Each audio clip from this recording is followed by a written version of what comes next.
J'aimerais te parler de deux réalités aujourd'hui, celle du péché et celle d'être prêt.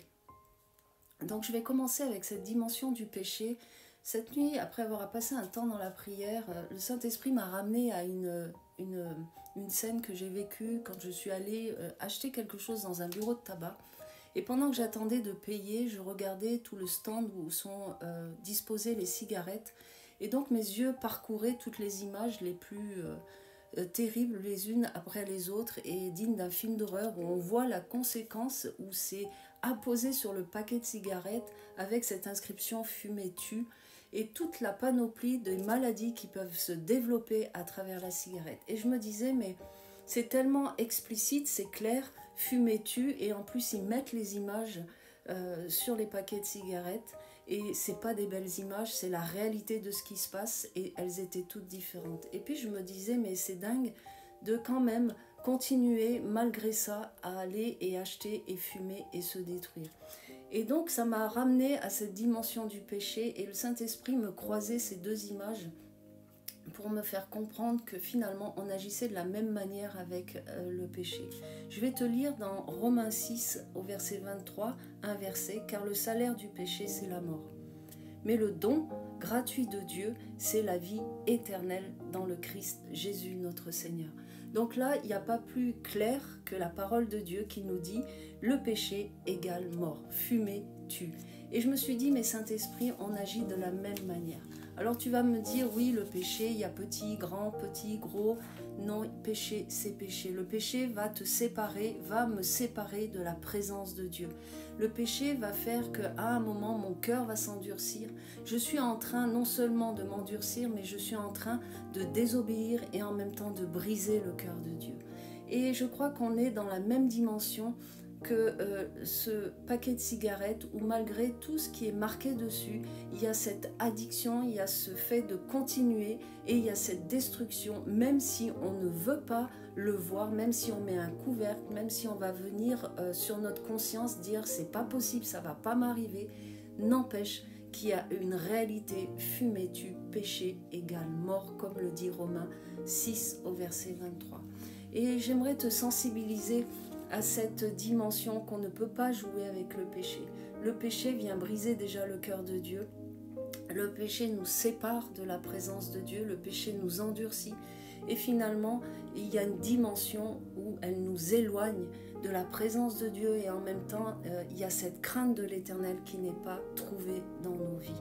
Quand on sait les choses et qu'on ne les applique pas, quand on sait que ce que la parole déclare comme il est écrit, on est comme endormi, comme finalement il y a une déformation que l'ennemi fait par rapport au péché, comme il a fait dans le jardin d'Éden. Il ne fait rien de nouveau, il utilise exactement la même tactique, c'est-à-dire qu'il vient dans la ruse, il vient présenter quelque chose qui est à la base destructeur et il va le transformer en quelque chose qui ne peut pas nous atteindre. Il nous fait miroiter quelque chose qui n'est pas vrai, parce que je te rappelle que Satan est un meurtrier dès le commencement et il est le père du mensonge, il est menteur. C'est-à-dire que rien n'est vrai dans ce qu'il va te présenter, même par rapport à la jouissance du péché, il y aura toujours une contrepartie, comme à un moment fumer tue, puisque à un moment ça emmène des maladies, c'est prouvé que la cigarette tue.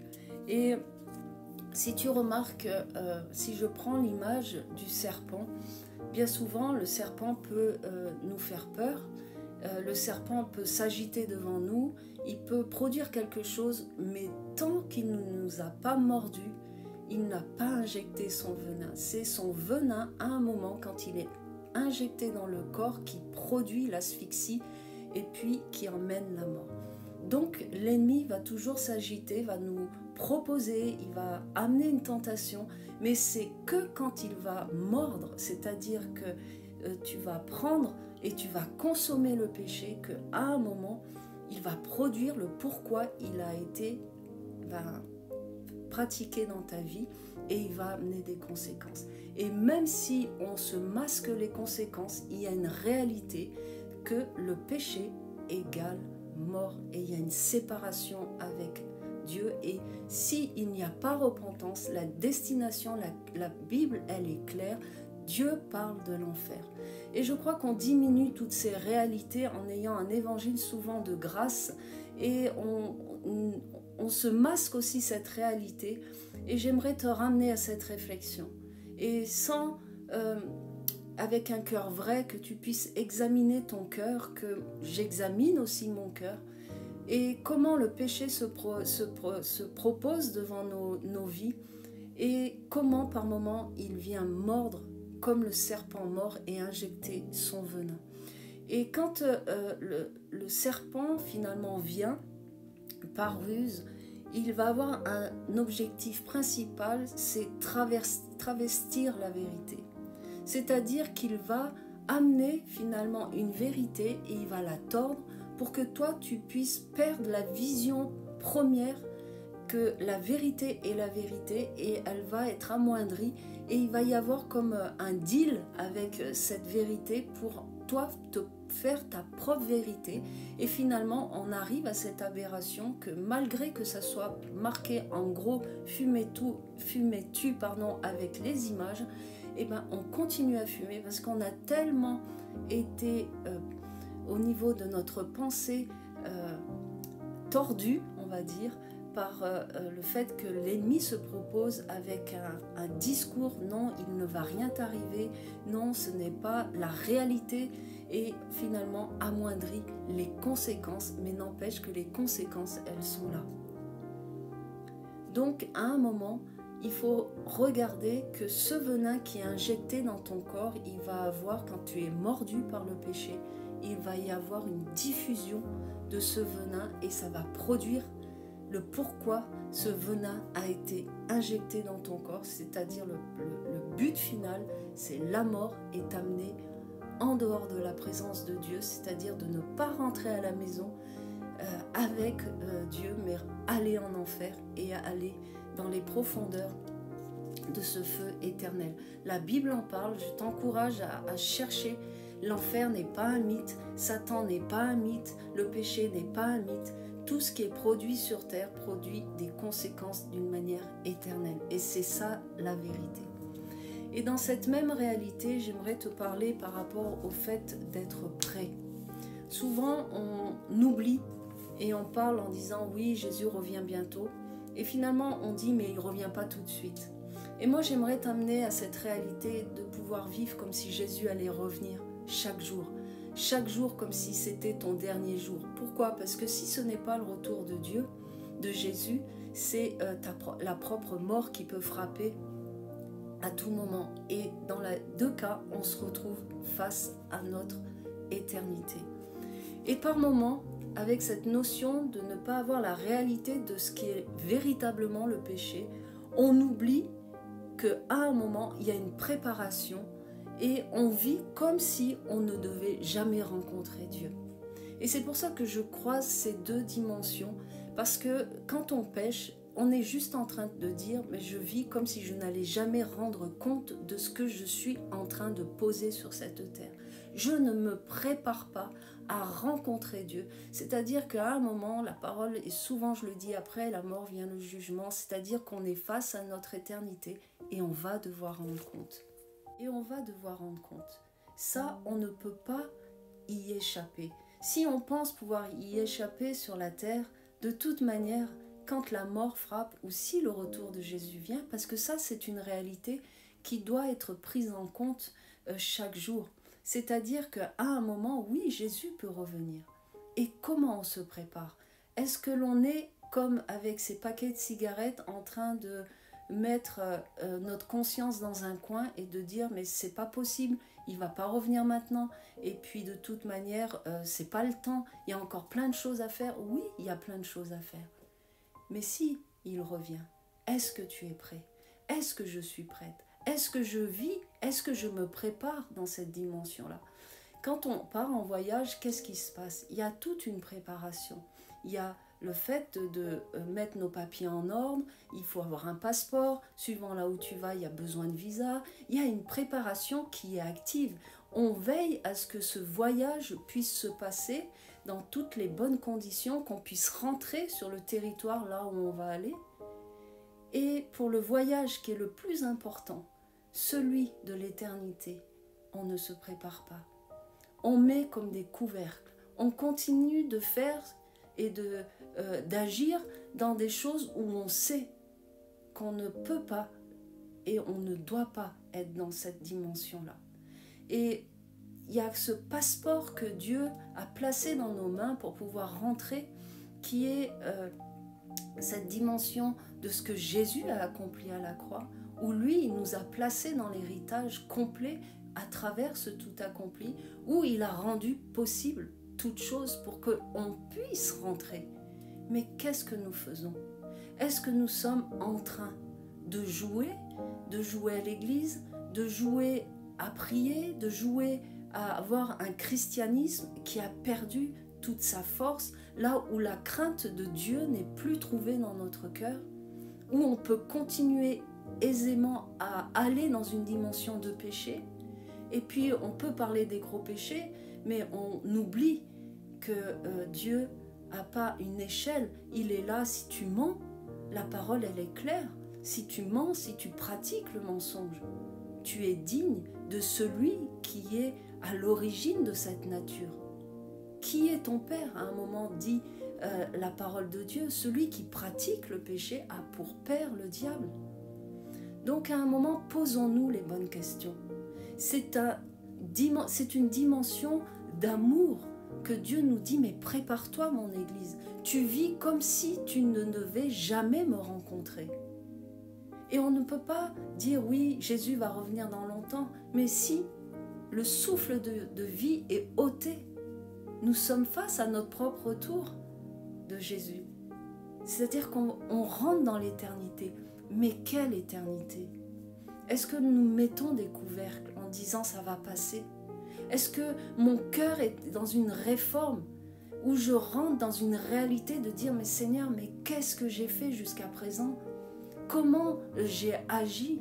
Est-ce que je suis en train d'appliquer ta parole? Est-ce que l'ennemi est venu avec cette ruse et m'a tourné la tête comme il a tourné la tête d'Ève et qui à un moment a travesti ta vérité et qu'il n'y allait rien se passer même si je fais ça? Au contraire. Et puis on est rendu comme endormi, anesthésié, et il n'y a plus cette conscience que le péché me sépare de la présence de Dieu, que le péché m'emmène sur la route de l'enfer, que l'ennemi va tout faire pour m'avoir dans l'enfer. Et on joue, on se rassure, et comme ces paquets de cigarettes, malgré que tout soit écrit en gros, on continue en disant ça va jamais m'arriver, l'enfer c'est pas pour moi. Malgré tout ce que je sais qui est en désaccord dans ma vie par rapport à ce que la parole de Dieu dit. Et on deal avec le diable, on rentre en compromis. Et j'aimerais t'amener cette réflexion qui peut être salutaire, là où tu vas te poser et puis tu vas demander à l'Esprit de Dieu de venir sonder ton cœur, de venir sonder tes profondeurs, de venir éclairer ce qui ne glorifie pas Jésus dans ta vie, là où il y a une séparation, parce que je te rappelle comme Romains 6 au verset 23 dit, le péché égale mort. Et qu'on ait cette conscience qui soit réveillée, qu'on demande et qu'on clame à l'Éternel de venir soulever, enlever, ôter tout couvercle qui a été posé péché après péché, là où ça a endormi nos cœurs, et qu'il y ait cette réalité d'être prêt comme on se prépare pour un voyage, qu'on se prépare pour l'éternité. Il y a une dimension que dans cette préparation, il y a cette rencontre au quotidien avec la présence de Dieu qui vient éclairer par sa lumière toutes les zones qui sont encore dans les ténèbres, là où il vient faire émettre sa séparation, là où on prend sa croix, où on se charge, et puis on marche dans cette dimension de mise à part, de sanctification, là où on apprend et on vit avec la crainte de l'Éternel, là où la crainte de l'Éternel doit revenir dans nos cœurs, que quand on pêche, il y ait cette dimension que le cœur de Dieu est blessé, que le cœur de Dieu est meurtri, que ça met un gouffre entre lui et moi, et que seul à travers Jésus, lui qui est allé et qui nous a amené sur le fait de pouvoir revenir dans cette présence de Dieu, là où il pardonne, là où on clame, comme le psaume 51, « J'ai péché contre toi, ne me retire pas ton esprit ». Qu'est-ce que l'on fait au quotidien? Jésus a tout accompli. Est-ce qu'on est en train de piétiner la croix? Souvent, on peut pécher même avec la Bible. C'est-à-dire, on sait, mais Dieu est grâce. On doit se préparer. On doit se préparer. Le retour de Jésus n'est pas un mythe, l'enfer n'est pas un mythe, la préparation n'est pas un mythe, la sanctification n'est pas un mythe, c'est une réalité dans laquelle on doit rentrer. Alors qu'est-ce que l'on fait? J'aimerais t'amener dans cette dimension de réfléchir de la même manière. Fumais-tu avec toutes les images possibles d'horreur? Et ce sont des vraies images, de vrais cas, de vraies personnes qui ont été dans cet état-là. Et beaucoup sont morts. Et nous, qu'est-ce que nous faisons avec la dimension du péché quand la parole, elle est claire? Je t'invite à faire une étude sur le péché. Je t'invite à faire une étude profonde sur l'enfer, sur la réalité de la destination. Quand Jésus n'est pas sauveur et seigneur de ta vie, quand il n'y a pas cette préparation à ce voyage éternel. Le retour de Jésus n'est pas un mythe. Prépare-toi comme je dois me préparer. Et qu'il y ait cette conscience qu'il peut revenir à tout moment. Comme le souffle de vie peut être ôté à tout moment. Alors je te laisse avec cette réflexion. Et puis je prie vraiment que le Saint-Esprit souffle sur ta vie maintenant dans le nom puissant de Jésus. C'est le Saint-Esprit qui vient et qui convainc dans nos cœurs de péché, de justice, de jugement, et qui vient en profondeur produire ce que Jésus a accompli à la croix. Il nous a amenés avec lui dans ce puissant héritage, là où il a déchiré le voile, là où il nous amène dans la présence de Dieu. Mais le péché nous sépare de la présence de Dieu. Alors que tu puisses vraiment demander à l'Esprit de Dieu de sonder ton cœur, et puis que tu rentres dans ce face-à-face avec lui. Et puis prépare-toi, prépare-toi. Le retour de Jésus est une réalité, comme le souffle de vie peut être ôté à tout moment. Il y a une réalité de l'éternité. Et c'est ça que j'aimerais te laisser aujourd'hui. Alors sois béni, et puis que l'Esprit de Dieu vraiment souffle sur ta vie au nom puissant de Jésus. Amen.